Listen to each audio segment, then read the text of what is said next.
presentes. Apenas como abordagem introdutória a esse texto que nós acabamos de ler, chamo a sua preciosa atenção para a seguinte observação.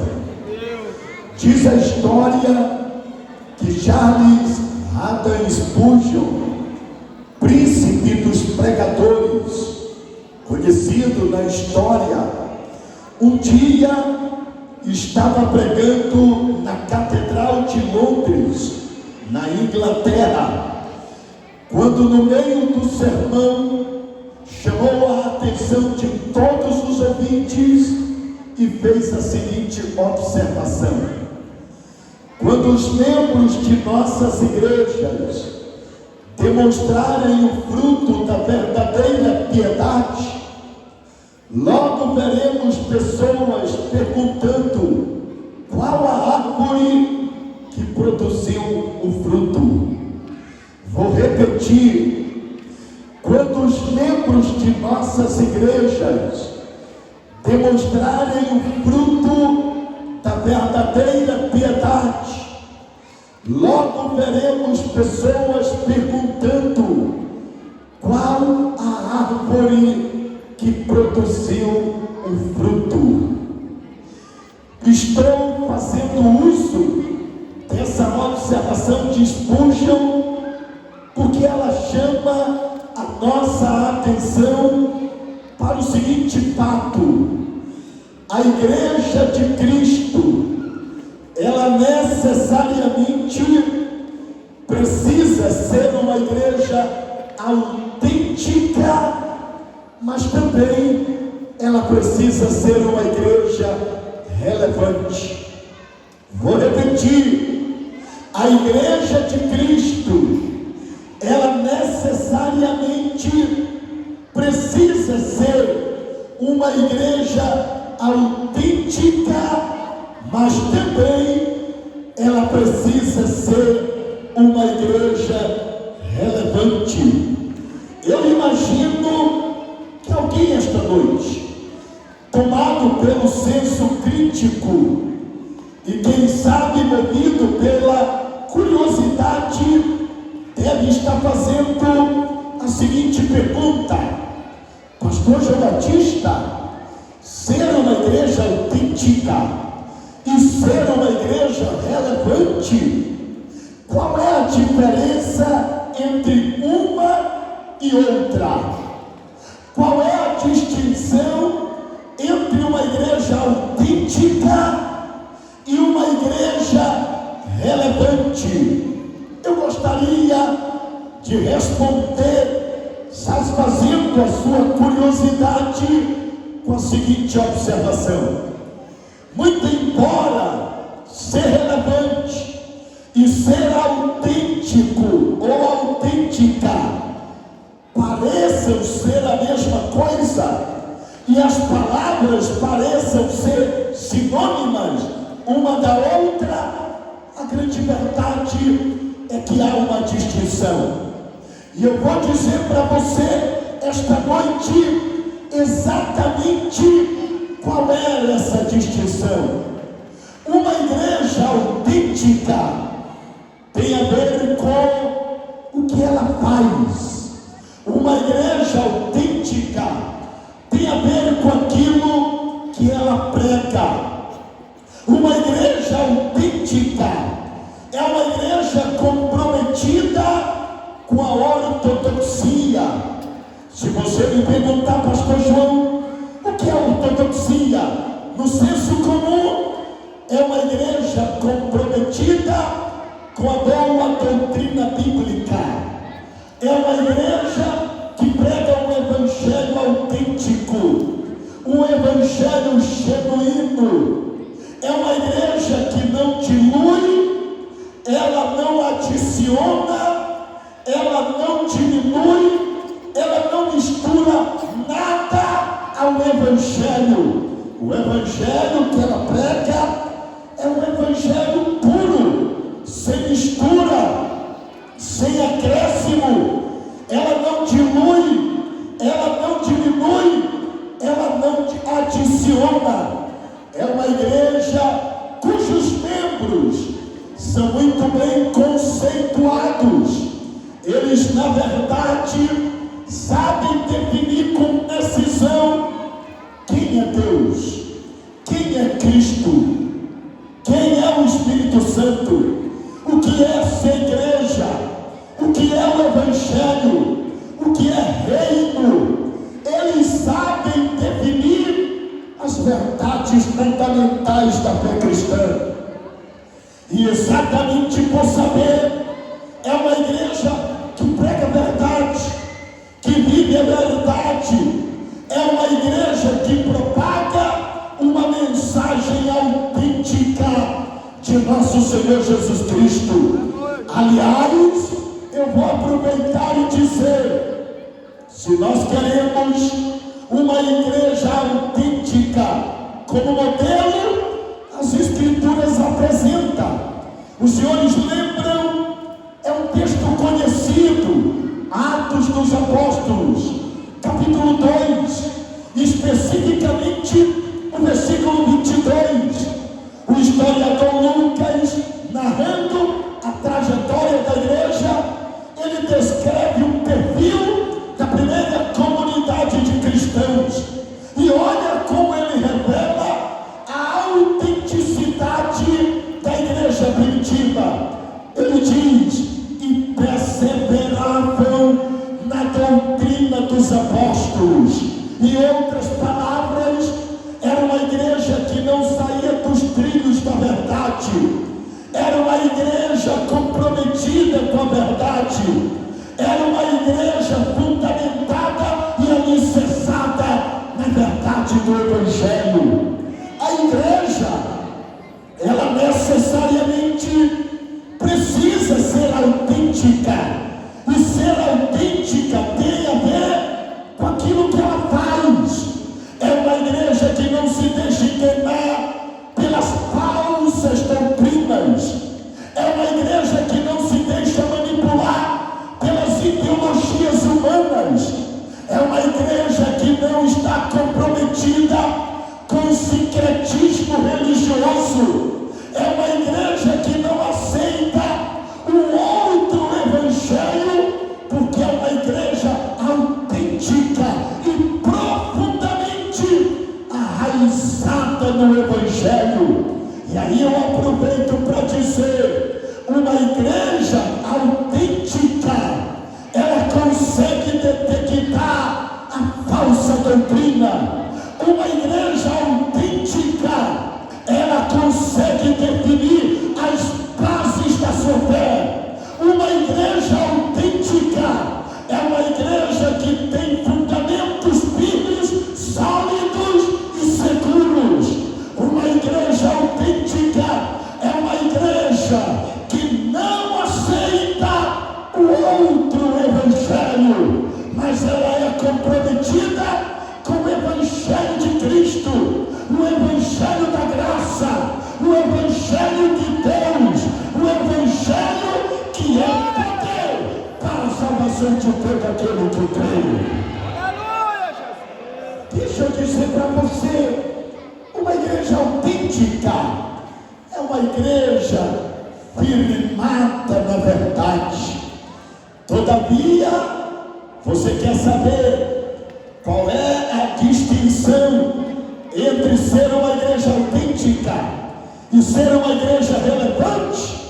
Enquanto que a igreja autêntica era uma igreja comprometida com a verdade, uma igreja que tem uma boa teologia, que goteja no púlpito o evangelho sadio, é uma igreja que prega a essência do evangelho. Enquanto a igreja autêntica, ela tem essa característica. Escute isso: a igreja relevante tem a ver não com o que ela faz, mas tem a ver com quem ela é. Enquanto a igreja autêntica faz, mas em conformidade com as Escrituras, faz, mas em harmonia com a boa doutrina, faz, mas sem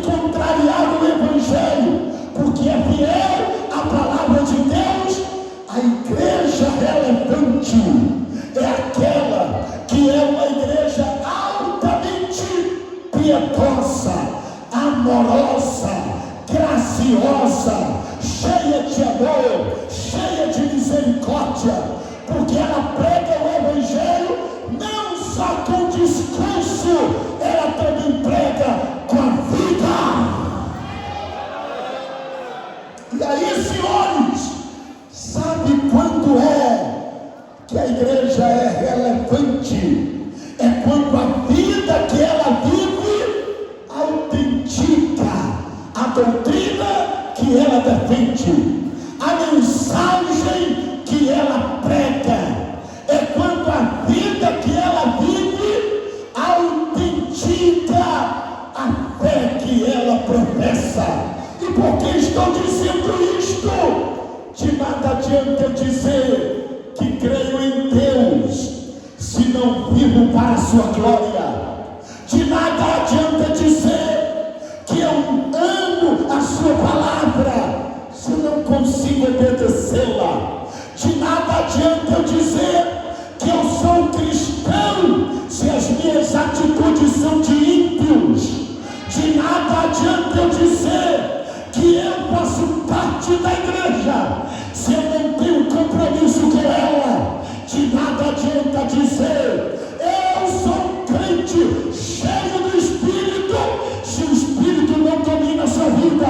Eu vou dizer para você, uma igreja autêntica e uma igreja relevante, ela prega a palavra com discurso, mas ela vive a palavra com a vida.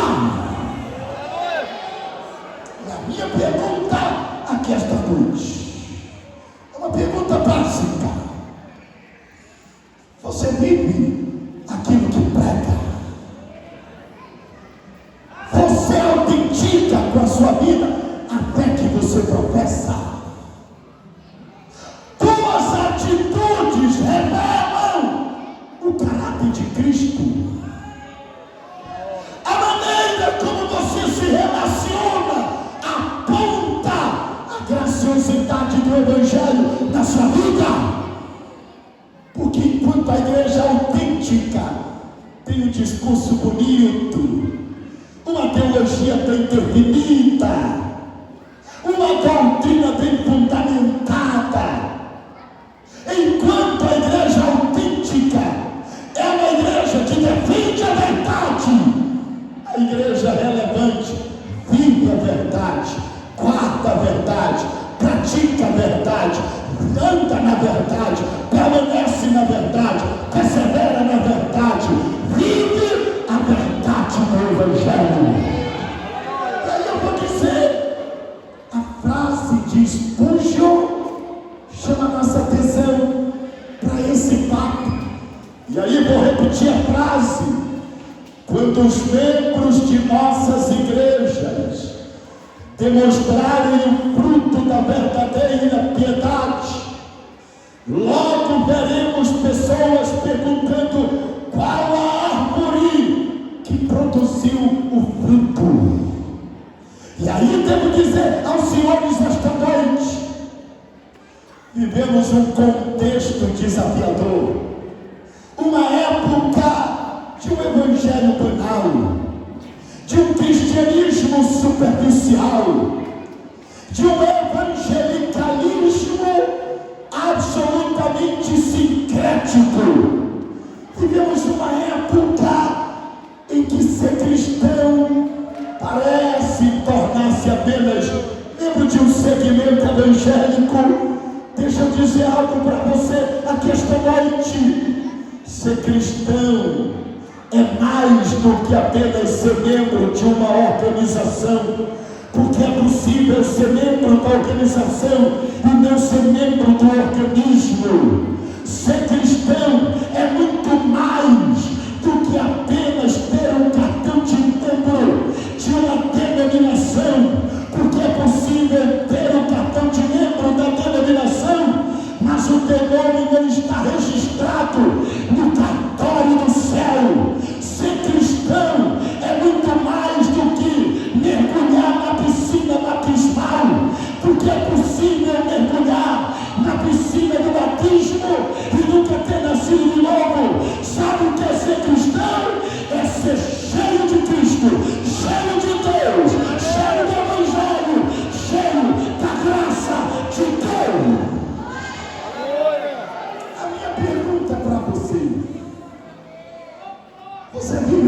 Evangelho. A graça de Deus está na tua vida. E por que eu estou dizendo isso? Permitam, ainda nessa abordagem introdutória ao nosso texto. Os senhores lembram Paulo, quando escreve a mais magnífica de todas as cartas? Embora Romanos seja o maior tratado teológico do Novo Testamento, a carta aos Efésios é a mais gloriosa e a mais sublime, porque enquanto lá em Romanos Paulo define o que é o Evangelho, a natureza do Evangelho, os fundamentos do Evangelho, a centralidade do Evangelho, a personalidade do Evangelho, a autoridade do Evangelho, a eficácia do Evangelho, a suficiência do Evangelho, a supremacia do Evangelho, o poder do Evangelho, os efeitos do Evangelho. Enquanto Paulo define em Romanos o que é o Evangelho, lá na carta aos Efésios ele apresenta o propósito do Evangelho. E sabe o que ele vai dizer na carta aos Efésios? Acho lindo. Paulo diz que o Evangelho nos deu 3 privilégios. Está lá no capítulo 1. Aliás, capítulo 3. Porque no capítulo 1 ele narra a história da salvação, no 2 dá nova vida em Cristo, no 3 os benefícios da salvação. E sabe o que Paulo vai dizer? Que o Evangelho nos fez família de Deus, o Pai. Segundo, membros do corpo de Deus, o Filho. E terceiro, templo do Deus, o Espírito Santo. Você sabe o que isso significa? Que nós, a igreja, somos a extensão do ministério de Cristo. Somos o prolongamento do corpo de Cristo na terra. É por isso que Paulo diz que Cristo é o cabeça e nós o corpo.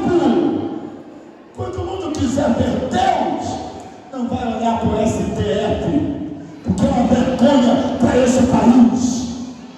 Quando o mundo quiser olhar e ver Deus, não vai olhar para a Câmara e nem para o Congresso Nacional, Senado e Câmara de Deputados. É uma vergonha para esse país. Quando o mundo quiser ver Deus, não vai olhar para o governo nacional, estadual, para o legislativo do estado, para o poder judiciário, primeira e segunda instância. Não! Quando o mundo quiser ver Deus, só há uma direção para olhar. A igreja de Cristo é sal da terra e luz do mundo. A minha pergunta: o Evangelho está na tua vida? O Evangelho inundou o teu coração? Porque ser uma igreja relevante é ser uma igreja que discursa o Evangelho com a voz, mas também com a vida. Prega como sermão, mas também com boas obras. E aí você, quem sabe, esteja perguntando, pastor João Batista, por que essa abordagem introdutória? Por que o senhor está colocando tamanha ênfase exatamente nesse ponto, ser autêntico e relevante? Eu vou dizer para você, o que precisamos evitar 2 extremos. O primeiro é o extremo de ser uma igreja autêntica, mas não relevante. E o segundo é o extremo de ser uma igreja relevante, mas não autêntica. E nós estamos percebendo isso no movimento evangélico brasileiro. Igrejas que são altamente ortodoxas, firmes e consistentes na doutrina, mas não tem graça, amor, não consegue colocar em prática a verdade que crê, defende e prega. Uma igreja que não consegue amar as pessoas com a graciosidade e a misericórdia de Deus.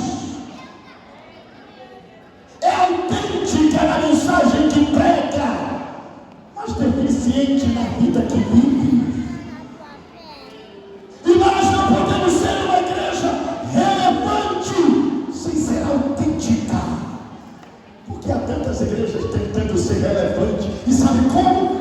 Querendo agradar o público, querendo ajeitar as pessoas, tornando a igreja ao gosto do freguês, querendo fazer tudo para agradar o público. A mensagem é diluída ao sabor do paladar dos ouvidos do público. Os cânticos agradam o público. A liturgia e a programação, tudo é voltado para o homem. Eu vou dizer para você, a igreja está centrada em Deus e na sua palavra. Por isso eu vou dizer para você, nós precisamos evitar os extremos, nem ser autêntica sem ser relevante, e nem ser relevante sem ser autêntica. E o que nós precisamos ser? As duas coisas. Uma igreja de verdade é uma igreja autêntica na doutrina e ela é relevante na vida. É uma igreja que nunca negocia o evangelho, mas é uma igreja que sabe aplicar o evangelho com graça, amor, misericórdia, porque é esse evangelho que muda e transforma vidas. Agora notem um detalhe: toda essa abordagem apontando a necessidade de sermos uma igreja autêntica e relevante. Sabe por que, senhores? Porque o texto que lemos ele é fantástico, porque ele nos dá o que eu chamo de uma mapeografia de uma igreja autêntica que tinha boa doutrina, boa teologia, bom evangelho, mas faltava algo essencial. E o texto vai dizer: perdeste o teu primeiro amor. Você já viu isso? Uma igreja ortodoxa na sua profissão de fé, uma igreja teologicamente bem definida no seu arcabouço teológico, uma igreja que sabe defender a verdade pela verdade, em nome da verdade, porque sabe definir todos os termos da teologia. Era a igreja de Éfeso. Aqui o apóstolo João, sob a orientação de Cristo, escreve uma das cartas às igrejas da Ásia, sobretudo Éfeso, a capital da Ásia Menor. Era uma igreja teológica, doutrinária, comprometida com a ortodoxia bíblica. Os membros sabiam definir bem tudo sobre Deus: teologia, a doutrina de Deus; cristologia, a doutrina de Cristo; pneumatologia, a doutrina do Espírito Santo; antropologia, a doutrina do... Eles sabiam tudo sobre teologia, mas diz o texto: tenho contra ti uma coisa, te falta o teu primeiro amor. Eu vou fazer uma pergunta para você: você ama Deus sobre todas as coisas? Eu vou perguntar mais além: você ama o reino de Deus como prioridade na sua vida? Eu vou mais além: você ama a sua família como seu maior patrimônio, o próximo como a si mesmo? Você ama a igreja do qual você é parte dela, a menina dos olhos de Deus, comprada com o precioso sangue de Cristo? Porque quando a gente olha para esse texto, Apocalipse capítulo 2, a partir do versículo 1 até o 7, achei interessante. A gente percebe com muita nitidez que a igreja de Éfeso, ela é o retrato falado de muitas igrejas contemporâneas hoje. E a mensagem de Deus para esta igreja também é a mesma mensagem para nós. E o que nós precisamos aprender que é que Deus tem a falar aos nossos corações através desse texto? E aí, alguns pontos me chamam a atenção. Por isso, eu quero chamar a sua atenção aqui esta noite para esse texto sagrado. E vou começar fazendo a seguinte observação. Acho lindo. João, refiro-me o apóstolo que escreveu o Evangelho segundo João, e logo na sequência, 40 anos depois, escreve 1ª, 2ª, 3ª João, e aí o último a escrever o Apocalipse. Você vai descobrir algo interessante. Ele estruturou essa carta de maneira muito bem organizada. E por que digo isso? Porque eu sempre costumo dizer, assim como o corpo humano, ele tem uma estrutura óssea, assim como a música tem uma estrutura óssea, assim como todo edifício tem uma estrutura. Você vai perceber, todo texto tem uma estrutura. Ora, eu imagino, como eu poderia me colocar em pé, me locomover, me posicionar firme, se eu não tivesse uma estrutura óssea? Imagine a música, se ela não tem uma estrutura musical. Ritmo fala com o corpo, melodia fala com a alma, ora, letra fala com o espírito. Isso é uma estrutura. Sem esses elementos, a música perderia a sua beleza. Imagine esse edifício que nós aqui estamos, se não tivesse uma estrutura que lhe desse fundamento, sustentabilidade, ele não poderia se posicionar em pé ou ficar em pé. A mesma coisa é em relação ao texto sagrado. Todas as vezes que os autores bíblicos, inspirados por Deus, eles na verdade escreveram o seu texto, eles organizaram estruturadamente. Só para você ter uma ideia, notem bem como João organiza esse texto sagrado. Ele começa no versículo 1, apontando os destinatários e o remetente da carta. Você vai perceber algo excepcional. Olha o que diz o texto: ao anjo da igreja em Éfeso. Isso aqui é destinatário. Aquele que tem as 7 estrelas na mão direita e anda no meio dos 7 candeeiros de ouro, ou candelabro. Isso aqui é remetente. Aqui é uma lição profunda. Mas permitam, eu quero apenas chamar a sua atenção nessa noite para uma visão panorâmica dessa carta. Quando você chega no versículo 2 e 3, o autor muda o tom, enquanto que no verso 1 ele revela os destinatários da carta e o remetente, quem está enviando. Nos versos de número 2 a 3, ele tece elogios reconhecendo as virtudes da igreja. E quais eram as virtudes dessa igreja? Olha o que o texto vai dizer. Era uma igreja fiel na obra, era uma igreja fiel na doutrina, era uma igreja fiel no sofrimento, mesmo diante das perseguições e das adversidades, eles não negavam a fé. Glória a Deus! Era uma igreja firme. Como se isto não bastasse. Como se isto não bastasse.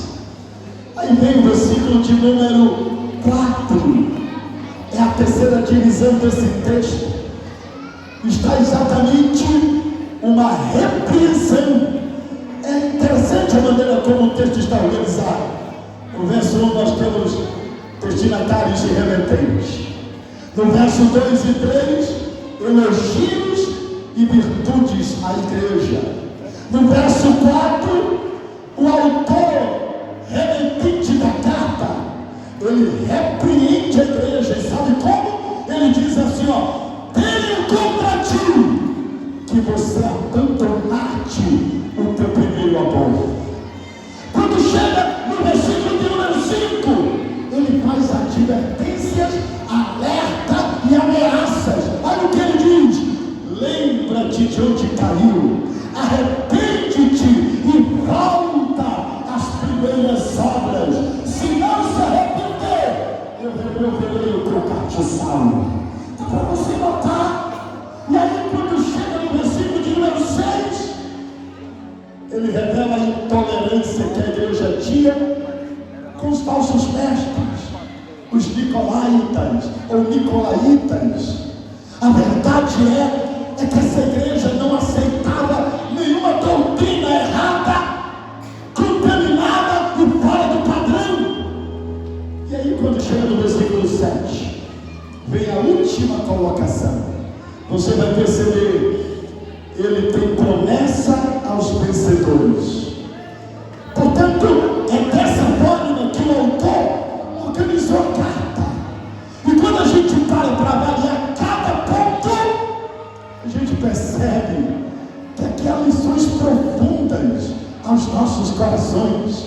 E a primeira que eu vou dizer para você, justamente com base no versículo de número 1, quando a gente lê quem são os destinatários e quem é o remetente da carta, você vai descobrir. João é o instrumento que Deus está usando para escrever essa carta e enviá-la à igreja de Éfeso, capital da Ásia Menor.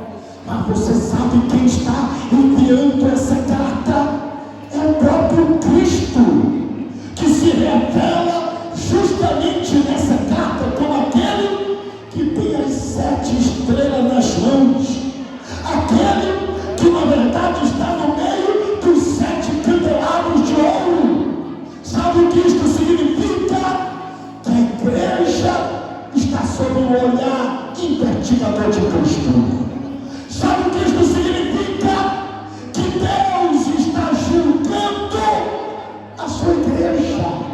Sabe o que significa? Que Deus está soltando os nossos corações. E nesta noite, a mensagem de Deus não é uma mensagem para massagear o nosso ego. Não é uma mensagem de vitória, prosperidade, sucesso, mas é um chamado ao arrependimento. Ele está dizendo: volta ao primeiro amor. Eu vou fazer aqui uma pergunta para você, crente. Como é que vai o termômetro espiritual da tua vida?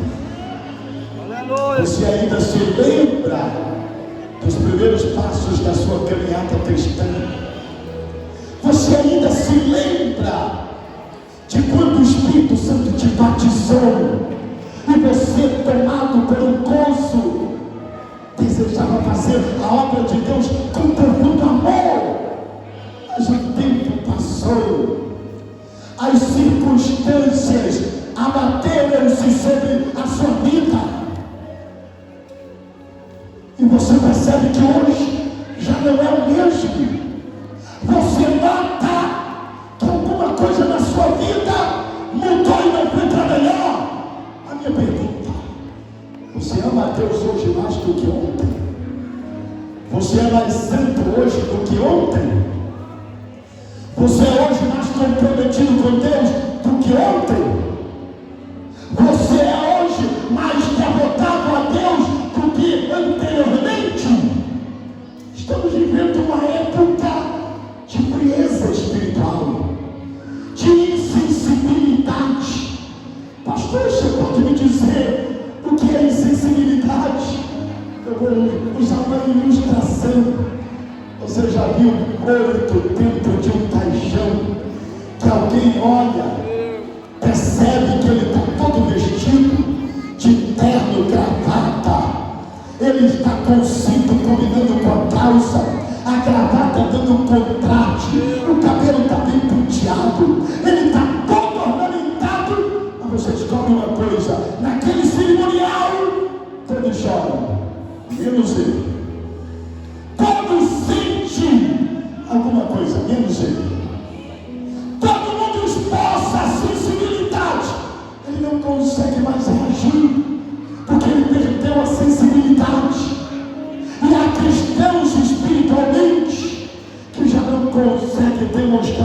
Deus, prazer, devoção, alegria, amor, paixão, gozo, graça, felicidade, compromisso.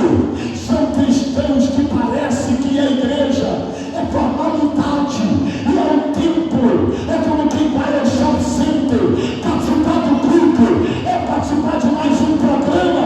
Escute, crente que está aqui esta noite, você não veio aqui ocupar espaço, você não veio aqui ocupar tempo. Sabe o que nós viemos fazer aqui? Adorar a Deus, exaltar a Deus, glorificar a Deus. Aleluia, Espírito do Senhor. Glória a Deus. Só quem veio adorar a Deus aqui esta noite, levanta a mão, adore, Deus está aqui. Aleluia, Espírito do Senhor. Glória a Deus.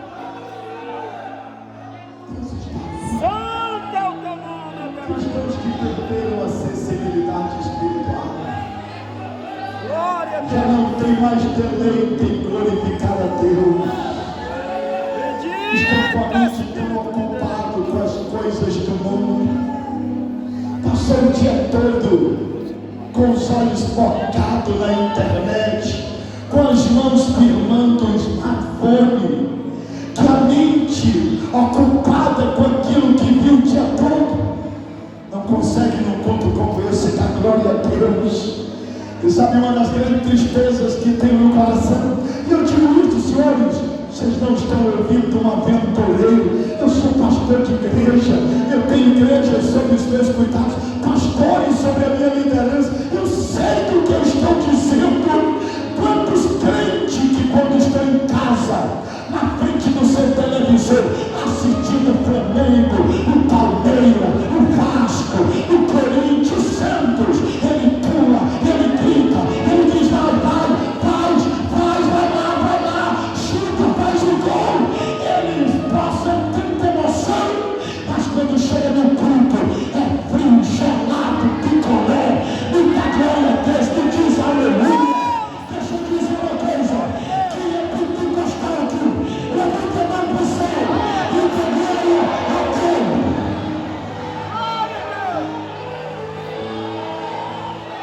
Aleluia, Espírito do Senhor. Deus está aqui. Aleluia,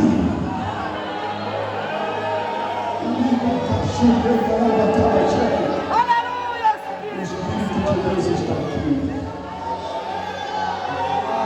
Glória a Deus dos céus. Aleluia. Alcança a igreja hoje. Deus está sondando o teu coração. Deus está sondando a tua vida, a minha vida. Escute o que eu vou dizer para você. Escute o que eu vou dizer para você. Antes de Deus focar na adoração, sabe para onde ele foca primeiro? Para o adorador. Antes de Deus receber a tua oferta, sabe para onde é que ele olha primeiro? É para o ofertante. Antes de Deus receber o teu culto, sabe o que é que Deus quer receber primeiro? O adorador. Então guarde o que eu vou dizer para você. Nós não podemos perder a chama do primeiro amor. Quando a gente estuda essa carta do Apocalipse, ela está conectada com a carta aos Efésios, que é por sinal uma das cartas das prisões. E aí você vai descobrir uma coisa: nenhum apóstolo falou tanto sobre amor como João. E ele está em perfeita harmonia com a carta de Paulo aos Efésios. Quando você estuda essa conexão, vai descobrir uma coisa: essa recomendação volta às primeiras obras. Ou lembra-te de onde você caiu, ou arrepende-te e volta ao primeiro amor. Você sabe que amor é esse? Amor a Deus sobre todas as coisas, e o próximo como a si mesmo. Aliás, isso está fundamentado em dois princípios: o amar a Deus sobre todas as coisas e o próximo como a si mesmo. E a minha pergunta, é isso que faz uma igreja relevante, é o quanto nós amamos a Deus e o próximo como a si mesmo. É o quanto nós estamos dispostos a viver pelo Evangelho e, se necessário, morrer pelo Evangelho. É o quanto nós estamos dispostos a servir a Deus e promover a sua glória. Nós precisamos resgatar a essência de ser igreja. Ser igreja não é um segmento, irmãos. Ser igreja não é uma organização. Ser igreja não é uma ONG. Ser igreja não é um evento. Eu fico impressionado com pessoas que de vez em quando chegam para mim e dizem: pastor, eu fui à igreja como se a igreja fosse um prédio. Pastor, eu entrei na igreja como se a igreja fosse um teatro. Pastor, eu gostei da igreja como se a igreja fosse um lugar de entretenimento. Eu vou dizer para você: igreja é um lugar de louvor, adoração, exaltação, glorificação. Tem que dizer a Deus, honrar a Deus, exaltar a Deus, magnificar a Deus. Só vai mergulhar no inferno e exaltar a Deus. Quem vem aqui adorar a Deus, Glória a Deus. Aleluia, Jesus. adore, Glória a Deus. adore a Deus. Escute. Você pode essa noite dizer: pastor João Batista, a voz que eu estou ouvindo é a sua. Eu digo para você a verdade, mas saiba de algo: quem está falando com você é Deus. Porque eu não estou transmitindo para você o que eu acho, o que eu penso, mas estou transmitindo ao seu coração a verdade do Evangelho de Cristo. Sabe qual é a maior necessidade da igreja hoje? Sabe qual é a maior necessidade da igreja hoje? Não é de pregadores. Eles estão abarrotando o púlpito de igrejas por aí. Não é de teólogos. Nós temos para dar, vender, alugar e emprestar. Não é de cantores. Nós temos os mais belos talentos em nossas igrejas. Sabe qual é a maior necessidade da igreja hoje? Não é de megatipos. Não, senhores. Não é de megas eventos. Vou dizer para você qual é a maior necessidade da igreja hoje. É de arrependimento, santidade, reconhecer que está longe dos trilhos da verdade e que precisa se voltar para Deus e para a sua palavra. Nunca me esqueci do que dizia Dr. Martin Lloyd Jones, talvez um dos últimos representantes dos puritanos, o maior expoente do Evangelho do século XIX, início do século XX. Ele era médico e teólogo, autor de mais de 100 obras. Eu tenho quase todas, são clássicos da literatura cristã. Dr. Martin Lloyd Jones resume tudo que eu estou compartilhando com a seguinte frase: a melhor maneira de purificar e santificar a igreja é pregando única e exclusivamente a palavra de Deus. De duas uma vai acontecer e ninguém resistirá. Ou os pecadores se convertem ou eles saem da igreja. Eu vou dizer para você, esse texto de Apocalipse 2, versículo 1 a 7. Eu não vou dar continuidade essa noite.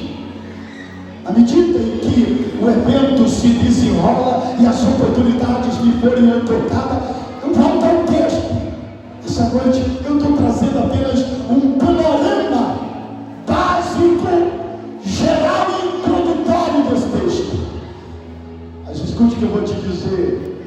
Cada ponto desse texto tem uma mensagem para nós. Deus não está falando para uma igreja de 2000 anos atrás. Está falando para você que está aqui esta noite. Quem está ouvindo a voz de Deus aqui, levanta a mão e glorifica o Senhor. De vez em quando eu vejo alguém dizendo que as 7 igrejas da Ásia Menor representam 7 períodos na história da igreja. Se isso é verdade, então eu não posso mais pregar sobre essa carta, que já passou o primeiro período, já passou o segundo, já passou o terceiro, que é pior. A única carta que se encaixaria hoje era a Laodiceia, a única das 7 igrejas a quem Cristo não dá nenhum elogio, só faz crítica. Mas eu não creio nisso. As 7 igrejas da Ásia Menor estão representadas aqui. Há crentes aqui que são membros da igreja de Éfeso, amam a palavra, mas precisam desenvolver a piedade, a vida espiritual. Há cristãos que são da igreja de Tiatira, outros que são da Esmirna, Pérgamo, Sardes, outros que são da Laodiceia, só querem bênção, prosperidade, sucesso, bem-estar. Mas escute o que eu vou te dizer. Para você, irmão, para você, irmã, para nós, o recado de Deus é: tenho contra ti uma coisa, é que tu abandonaste o teu primeiro amor. Quando foi a última vez que você gastou horas orando com Cristo? Quando foi a última vez que você gastou tempo meditando na palavra? Quando foi a última vez que você gastou tempo dizendo: vou compartilhar o Evangelho com outros para que eles tenham uma experiência que eu alcancei? Quando foi a última vez que você trabalhou promovendo a unidade e a comunhão? Quando foi a última vez que você visitou os órfãos, os carentes, os necessitados? Escute, eu quero terminar essa abordagem simples esta noite dizendo para você: Deus está nos chamando ao arrependimento. Deus está nos chamando a uma conversão. Pode até alguém dizer assim: pastor João, o senhor não acha que está indo ao extremo? O senhor está pregando para a igreja arrependimento? Lembrem-se que nós somos uma obra inacabada.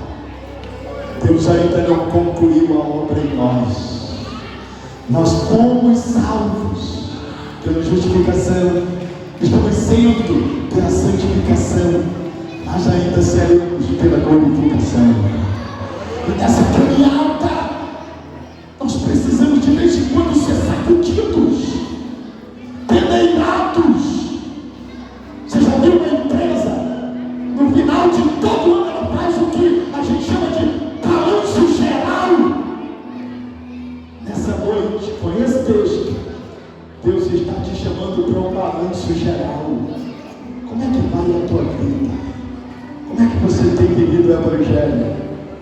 Ei, marido, você tem amado a esposa como Cristo amou a igreja? Ei, esposa, tem se sujeitado ao marido como a igreja a Cristo? Ei, pai, tem ensinado os teus filhos na doutrina do Senhor? Eu nunca me esqueci, recentemente, uma senhora que por sinal foi membro de uma das igrejas que eu tive o privilégio de pastorear há 3 anos atrás, publicou no Instagram felicitando seu filho aos 24 anos de idade, que conquistou uma formação na área da medicina, e ela felicitava dizendo: meu filho é médico, e ela celebrava, e todos nas redes sociais felicitando e parabenizando. Eu mandei uma mensagem no privado: ele ainda é crente?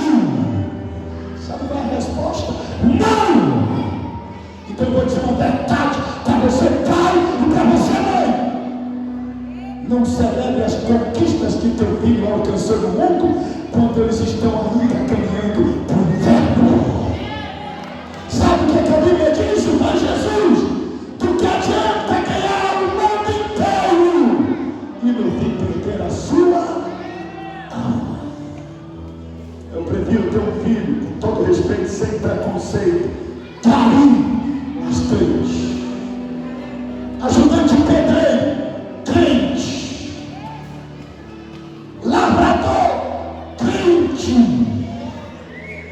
Porque eu vou dizer uma coisa para você: Cristo é uma razão pelo qual vale a pena viver, e Cristo é a razão pelo qual vale a pena morrer.